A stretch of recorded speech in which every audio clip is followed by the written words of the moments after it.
a man gets stoned with stones. Why? Because he does the unthinkable. He goes out and gathers sticks on the Sabbath. I am Pastor Jason Barnett, and this is the Dirt Path Sermon Podcast.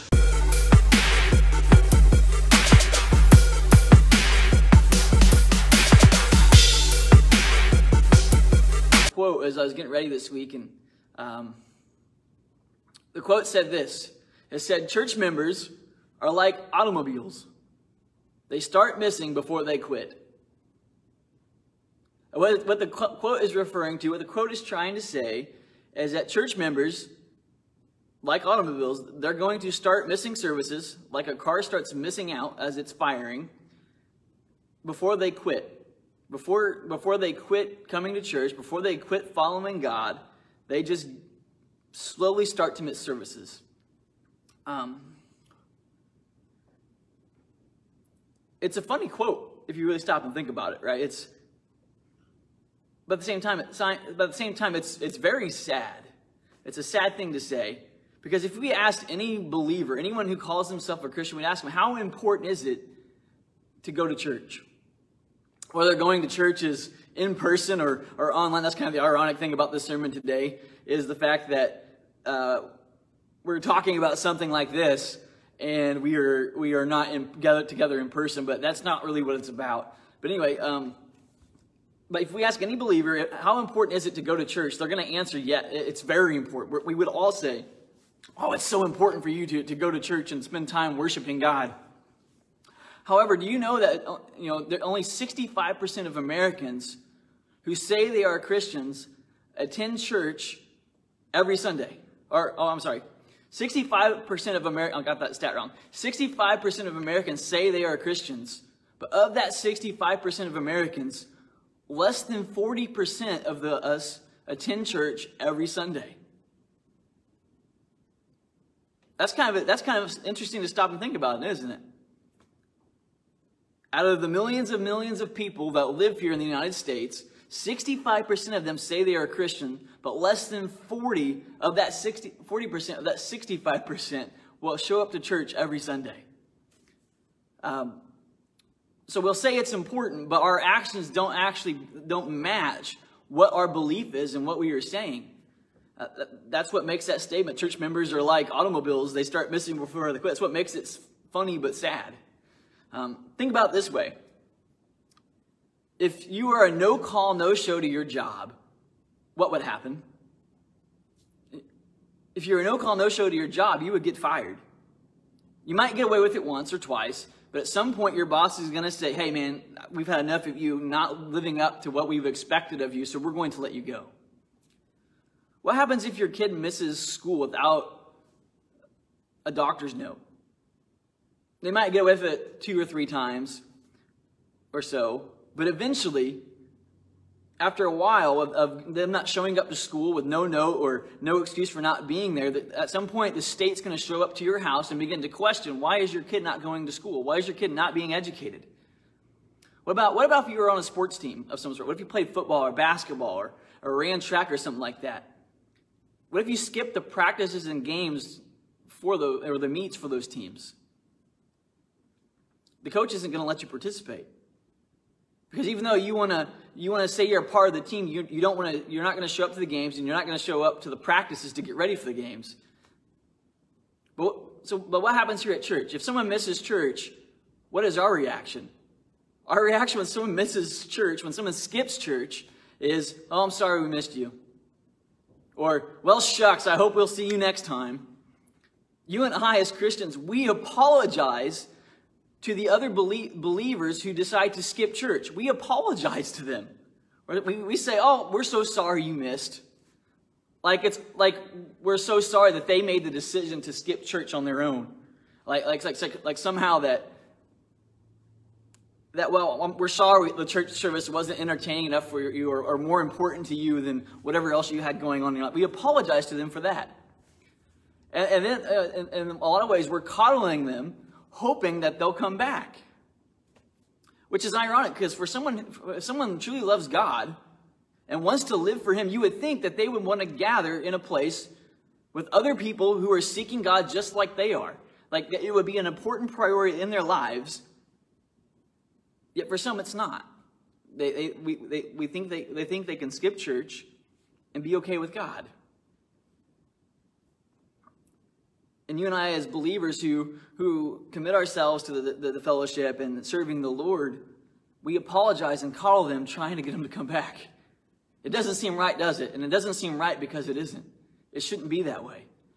You and I, as believers, we have far too many important things to do in the mission of going and rescuing people from this world than to stop and coddle the believers who don't want to be here.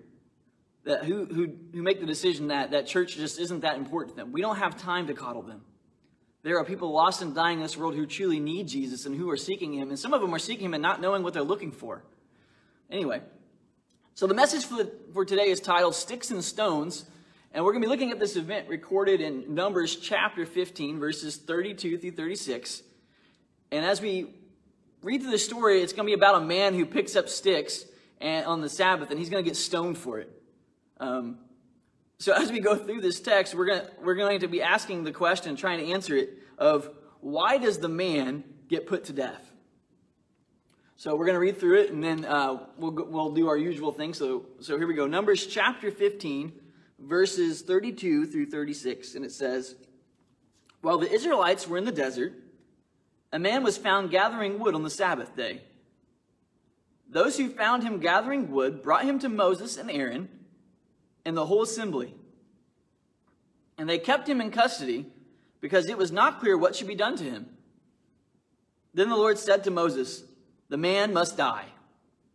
The whole assembly must stone him outside the camp. So the assembly took him outside the camp and stoned him to death, as the Lord commanded Moses. This is the word of God for the people of God. Thanks be to God.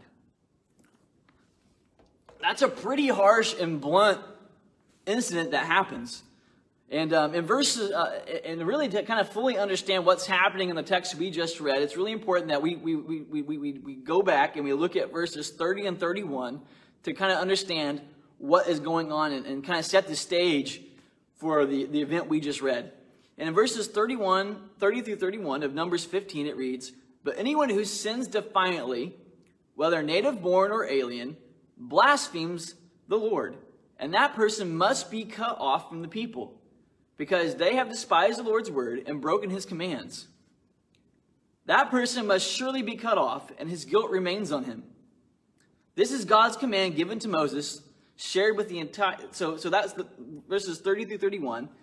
So to kind of summarize what it's saying is sin is when somebody defiantly shakes their fist at God and says, you know what, I know what your law says, God, but I'm going to do it my way because my way is better. And so what God is telling the Israelites is a person like that needs to be cut off from the rest of the community because they will become a cancer to that fellowship. They will lead that fellowship to destruction. That community, that group of my followers, if they allow that person to stay there with that bad attitude, with that defiant mentality, they will corrupt more than just themselves around them. And so the story that we're studying today, in verses 32 through 36, this is really an illustration to the command that God gave to Moses there in verses 30 through 31. And so as we look at this passage trying to answer that question, why does the man get put to death? Remember, it's an illustration of verses 30 through 31. So let's go back through our passage a little bit slower now and kind of try and grasp what it is the Lord has for us. So verse 32, it says, while the Israelites were in the desert, a man was found gathering wood on the Sabbath day. Now, the NIV kind of doesn't do a very good job of translating here, in my opinion. When we read that word desert in verse 32, we kind of think that it's referring to like a place with cactus and sand and scorching sun from above. But that really doesn't make much sense in this verse, does it? For when we read that word desert. Because we're reading about a man gathering wood on the Sabbath. And let's face it, if we were to go to a desert like we're thinking and picturing in our mind with cactus and or cacti and all that stuff that goes in the desert, the sand and the heat and all that stuff, there's not a very high chance that we're going to find wood to burn. It's not we don't go to the desert to look for wood to burn. All right, but that's what it says. The man is looking for. It says he's really looking for sticks to pick up to start a fire. So the better word here, rather than desert, is wilderness. And that's what the Israelites were journeying through on their way to the promised land. They were wandering through the wilderness. So as they're wandering through the wilderness, this man decides that he's going to go out and look for wood on the Sabbath day. He knows what the law of God is, and he is making a conscious decision to be defiant to God and go gather firewood. The law of the Sabbath is not a new law. Matter of fact, it is a law that was established by God in the very beginning of creation. Remember, in Genesis chapter 1 and chapter 2, it tells us that in 6 days God created everything, and on the Sabbath day, on the seventh day, which God set aside, and he rested on the Sabbath. God didn't do this because he needed to rest. God is infinite. God is eternal. God never gets tired, and God never grows weary. He doesn't rest on the seventh day because he's tired. God rests on the Sabbath day to establish for us that it is important that we take a day to rest. He does it to establish that for you and I. Was it Jesus will say in the Gospels later on? Do you remember Jesus is God in the flesh? He'll come and he'll say, I think it's Mark chapter 2 where he says that the Sabbath was not made, or man was not made for the Sabbath, but the Sabbath was made for man. The Sabbath was created by God because he loved us, and he knew that the work of being stewards of creation and living our lives for God's purpose and God's will is tiring. And that we would need a day to take a break and to recover and to just rest and be in his presence. And that's what the Sabbath day was established for. It was established in the very beginning of creation. It's going to be reiterated again in Exodus. Remember, after God's people get rescued from the Egyptians and he leads them to the mountain of God. And on the mountain of God, remember, Moses goes up and he finds the 10 Commandments. And in those 10 Commandments, what is one of the 10 Commandments? It says, remember the Sabbath day. God reiterates that idea of the Sabbath, taking a break and resting in God's presence when he gives it in the 10 Commandments. And remember, the 10 Commandments are the 10 basic rules of what it means to be human. To be human and live the life that God has created us for. It's the basics. And one of those basics is remembering the Sabbath. And kind of to further demonstrate his point about the Sabbath being important, remember the Israelites are, before this point, they're wandering through the wilderness and they complain because they're hungry and they can't find no food. So what does God do? God sends them manna from heaven, bread from the sky. We don't really know if it's bread. Really, it's more of a what is it? That's what the word manna means. It's what is this? But anyway, God sends that to them from the sky, and they wake up in the morning and it looks like dew, but it's really these flakes of food that God has rained down to feed his people. And it rains down from the sky every day of the week but one. Can you guess what that day is? The Sabbath day. It doesn't rain down. God actually tells him, go gather extra on the seventh, or on the sixth day, because on the seventh day you are to rest and honor the Sabbath. The Sabbath day is that important. God continually reminds the people of God that it's important to take time to rest. So this was a very well-known law that this man knew. This man knew that it was against the law of God to go out and work on the Sabbath day. And hey, remember, wood is important at this time period.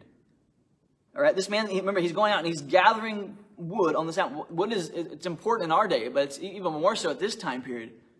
They used wood to start fires, to keep themselves warm, and to cook their food. They used the fire to really also as a means of protection, right? Because remember, fire deters a lot of wildlife in some regards. Not all of them, but a lot of them. So fire was important. And so the argument can be that the man knew the command on the Sabbath to rest and to not do work, but he also needed firewood to start a fire and to be able to cook for himself and provide for himself. So wood was a needed resource in this man's life for his family. So he chose on the Sabbath day, knowing that God had commanded them to rest, to go up and gather the wood that scattered around them. He made that decision consciously.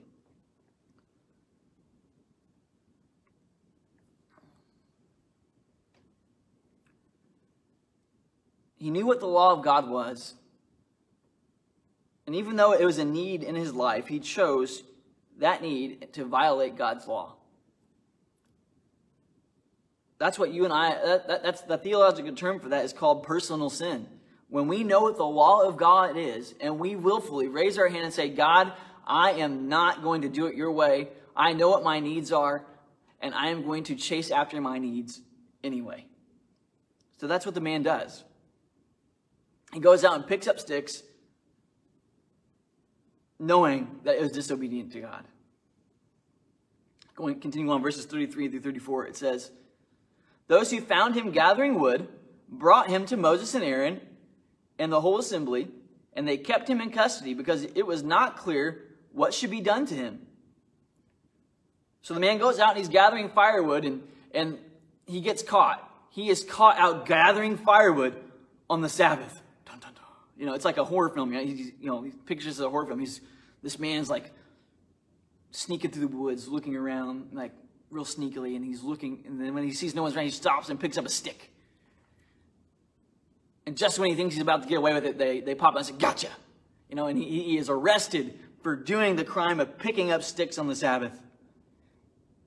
And they bring him to Moses and Aaron because they don't really know what's supposed to be done. And again, this is a spot where the NIV does a very poor job of communicating the intent of the verses here on the page. Because when we read this, it's like the people don't know what to do. They know he's broke the law of God because God's very clearly made it known that it's important for man to rest on the Sabbath day, to spend time in the presence of God. And this man was not doing that. He was out picking up sticks. They know that violates God's law.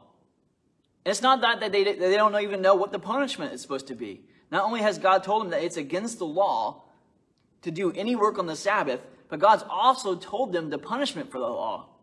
If we look back in Exodus chapter 31, verse 15, God tells Moses, commands Moses, if anyone works on the Sabbath day, that person is to be put to death. So they knew it was against the law to work on the Sabbath day, and they also knew that the punishment for breaking the law of God, the wages of this sin, was to be put to death. So they knew that. So when they bring him to Moses and Aaron and to the whole assembly, after they catch him picking up sticks, it's not that they don't know that he broke the law. It's not that they don't know that they're supposed to put him to death. What they're trying to figure out is, how are they supposed to put him to death?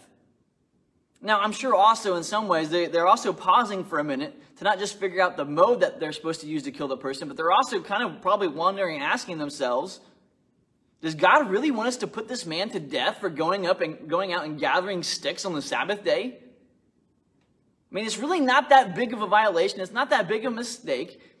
It's kind of a small thing, and it's not like he was going out and just doing what he pleased. He was actually gathering what he needed for his family.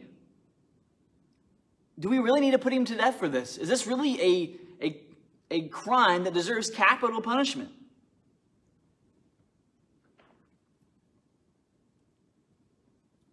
The man had clearly broken the law. Of that there was no doubt. But since God didn't send a lightning bolt to strike the man dead or send fire from the sky to consume this man as he's picking up his sticks, the assembly wasn't sure what method they were supposed to use to carry out the command of God. So where do they go when they're not sure? They go to the Lord. Well, they go to Moses and Aaron, and Moses does what he always does when he doesn't know. He goes to God. Verses 35 and 36 tell us how this plays out. It says, then the Lord said to Moses, the man must die. The whole assembly must stone him outside the camp. So the assembly took him outside the camp and stoned him to death, as the Lord commanded Moses. So the people know that this man, by picking up sticks on the Sabbath day, had violated the law of God. That he had broken the Sabbath. He had done work on the Sabbath day. And God confirms that this man was worthy of death. The man must be put to death for the crime he committed.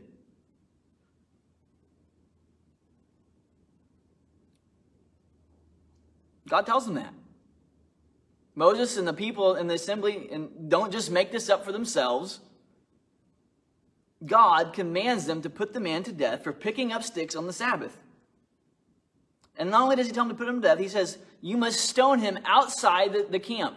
You must take him outside of the fellowship of my people and put him to death out there. Understand something. The fellowship of God's people, the community we call our church, and even here in this camp of the Hebrews, as they're wandering, that is a holy place. Wherever God's people gather together, whether it's in person or whether it's through online fellowship, whatever it is, wherever God's people gather together in his name, that is a holy place.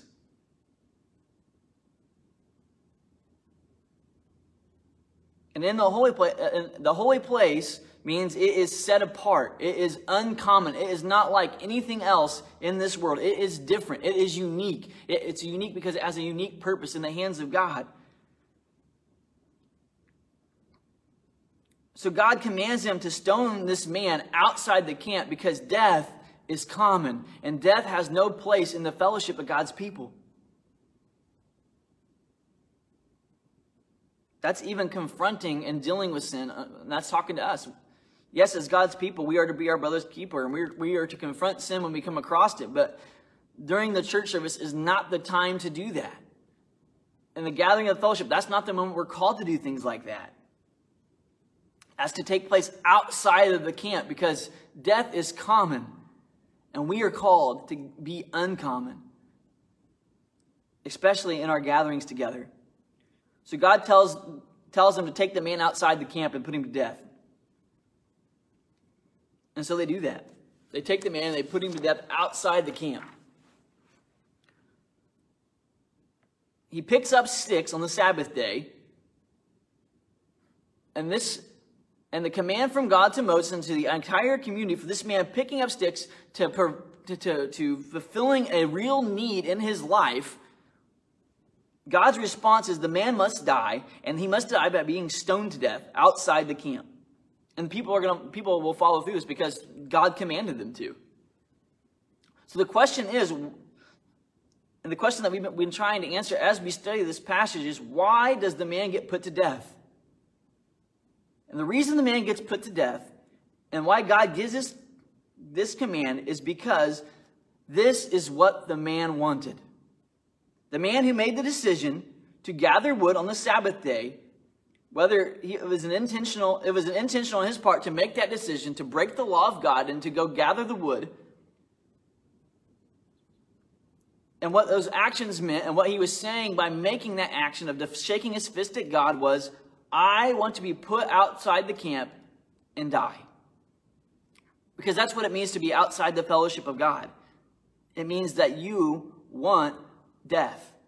That you don't want the things of life because the things of life that God has for us, the holy life that God's called us to, cannot be found outside the fellowship of God. That means the fellowship of God, that is the personal relationship between you and God, and the personal relationship that you have between you and the community of God. There is no life outside of that. The church is the bride of Christ.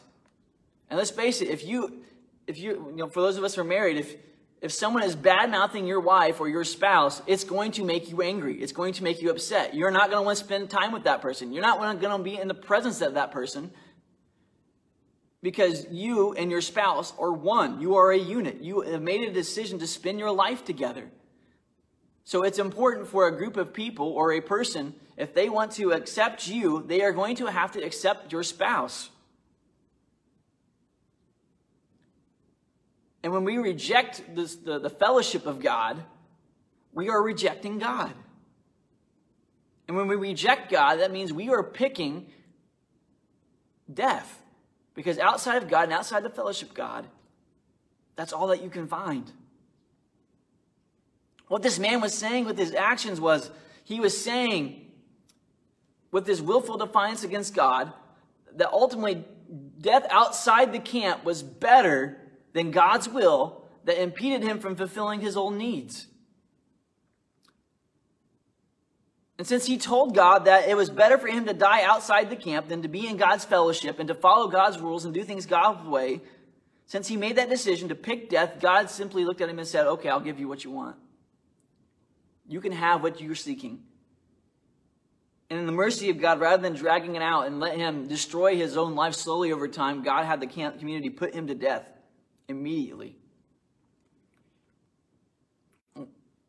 One, to stop the spread of his defiance, and two, to show mercy to a sinner who wanted death, who wanted to be destroyed, rather than letting it take place slowly over time. God, why does the man have to die? Because it's what the man wanted. So how does this relate to you and I? How does that relate to us right here and now? I know what you're thinking. But Pastor, Jesus, he healed people on the Sabbath, and he's God in the flesh. So obviously, there is something in the application of the Sabbath we need to know. Right? Maybe there's something about this Sabbath day thing and resting in the presence of God that is different than what we're picking up from the story. The principle is still at work right here in the book of Numbers, but how it applies to you and I in our lives right now is different. And Jesus demonstrated that to us. Time and again, he healed people on the Sabbath, and he did it blatantly and on purpose. So it must mean it means something different. Also, another thing for you and I to remember as we're looking at this is that today, Sunday, is not the Sabbath. The Sabbath is actually yesterday. That was Saturday. But the early church, they decided to gather and worship God on Sundays. Why? Because our Lord and Savior rose again on Easter Sunday. He rose again on a Sunday. So we gather and worship in memory and in honor and remembering that this is the day that the Lord rose again. So that's why, so the idea of the Sabbath must mean something different because one, Jesus healed people on the Sabbath, and two, you and I, we gather to worship God on a day that's not the Sabbath. So obviously the meaning of the Sabbath is different than what you and I possibly think it is. Another thing to stop and think about, and it's kind of a disclaimer, I'm not saying that you will go to hell for working on Sunday. Okay, I'm not saying that. You know why I'm saying that? Because I work on Sundays. As your pastor, I work on Sundays.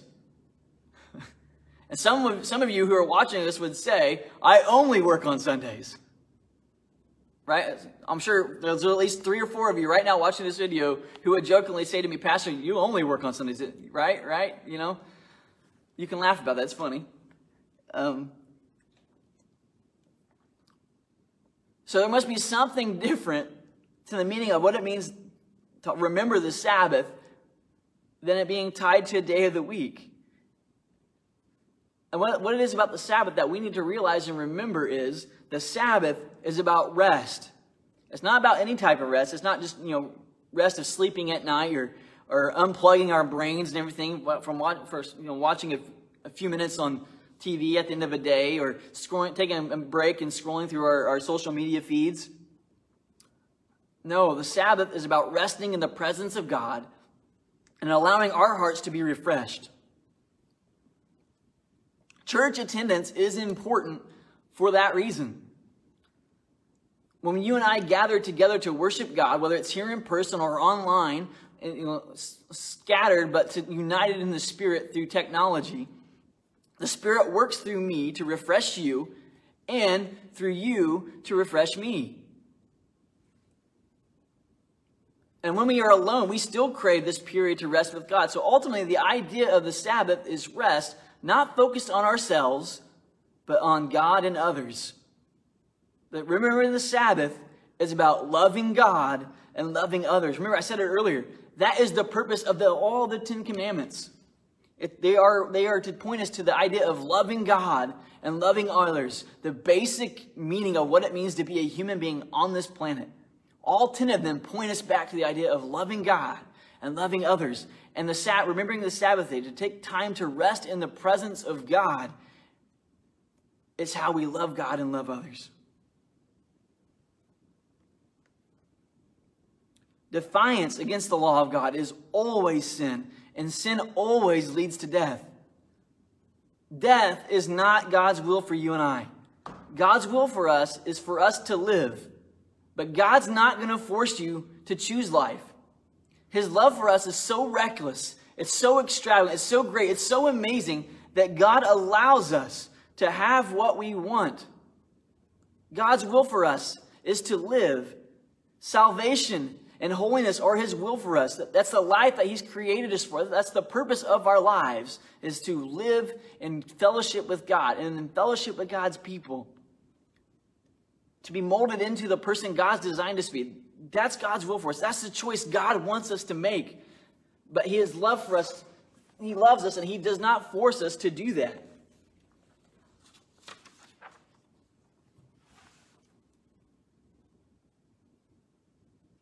I don't know where that page went, but He doesn't force us to do that. God allows us to have what He wants because He loves us. Even if us loving Him means we pick something else that's not of God. You see, personal sin is us being defiant against God. It's us saying, God, I want what I want, regardless of what you say. The man knew what the law of God said. He knew that the law was that you were not supposed to do any work on the Sabbath day, that it was a day of rest to spend in the presence of God. The man knew that law, but he decided his own needs were more important. So he went out and he picked up the sticks. But when he went out and picked up the sticks, that desire to fulfill his own needs led him to the stones. You and I, we do the same things whenever we pick other things over spending time with God. We know God tells us to rest in His presence, to take time to spend with Him and to spend with His people, yet we choose to do the opposite.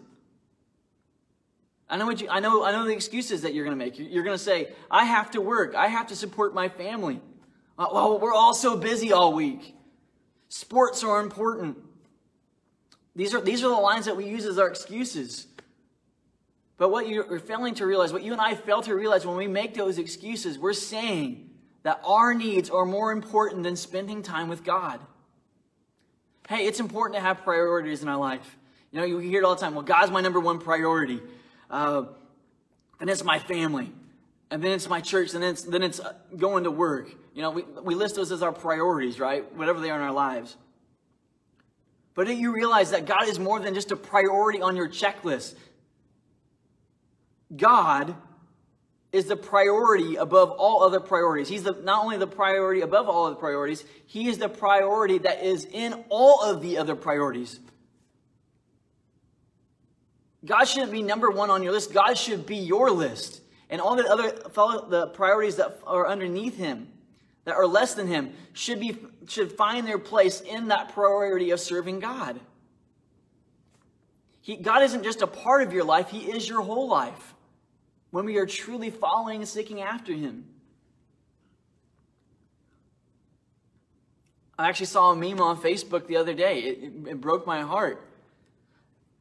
It had a list of it said, I'm pro this candidate. I'm pro-gun. I'm pro-life. And I'm pro-God. And what broke my heart is, one, God is at the very bottom of that list. He wasn't at the top of the list of that meme's priorities. He was at the very bottom of it. He was behind the political candidate. He was behind guns. He was behind the Constitution. You go down the list, God was behind all those things. He was just simply an item on the list, and He wasn't even the top of the list. God should not even have to be on a list like that. God should be so much more important than everything else, that He is our life, and all of our other priorities should be matched up to that priority, who is God, who is our life.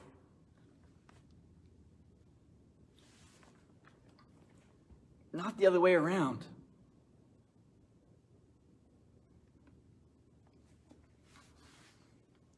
When we do that, when we place other things to take up our time other than resting in the presence of God, we are saying we are making our needs our idol, more worthy than our obedience to God.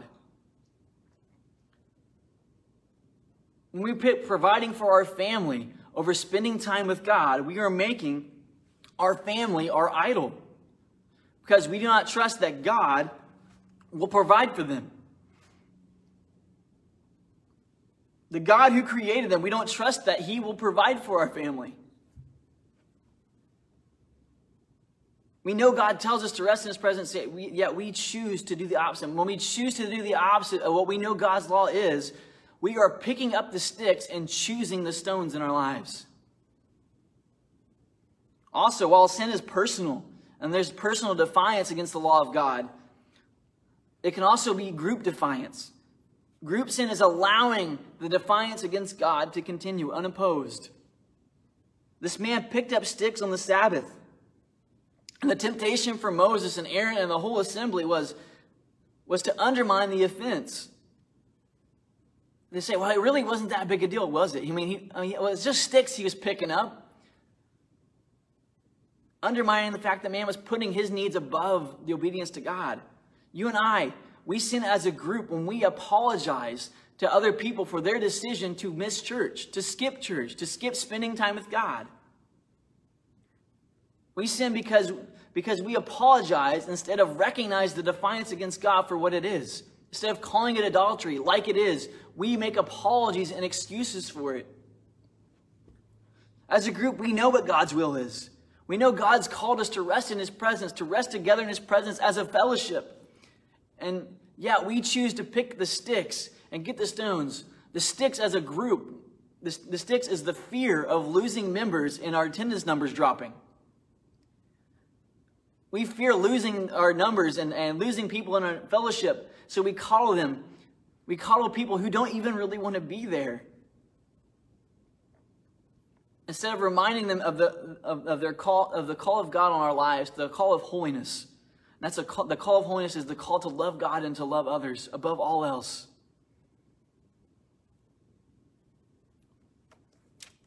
God's will is for us to live, but He's not going to force us to do so. And His love is reckless, and it wills for us to have salvation. But it loves us enough to let us make the decision for ourselves. He hopes that we pick the way of holiness. He hopes we pick the life and the way of love and perfection for us. But He also allows us to pick the sticks. But the consequences for picking up the sticks in our lives is us choosing. It's the wrath of God, the stones that will be our death. That's not what God wants. But that's what we want when we allow other things to be put ahead of spending time and resting in the presence of God.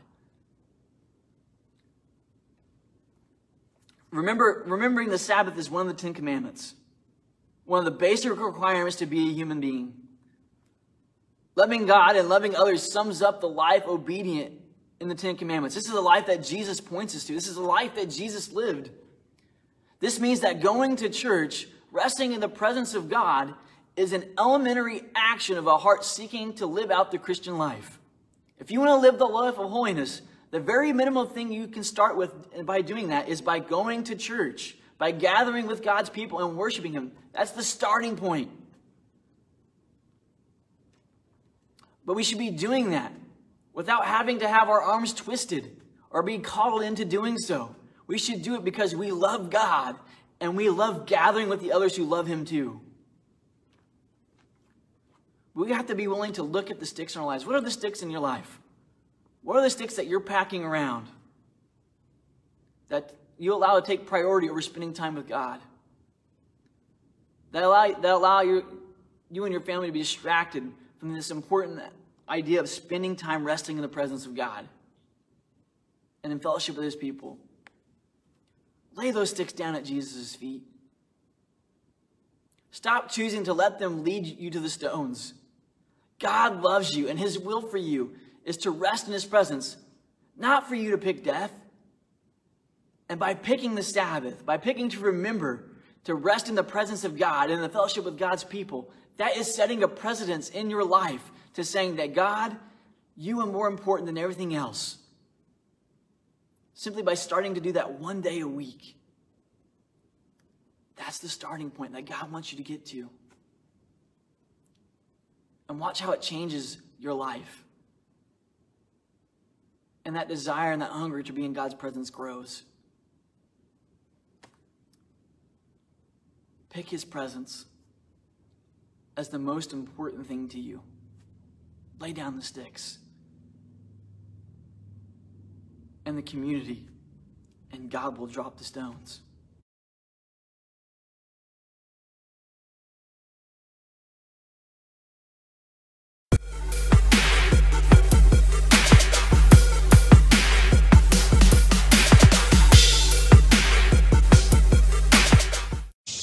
Thank you for listening to this episode of the Dirt Path Sermon Podcast. If you would like prayer or have a message for me, please use the link in the show notes that says connection card.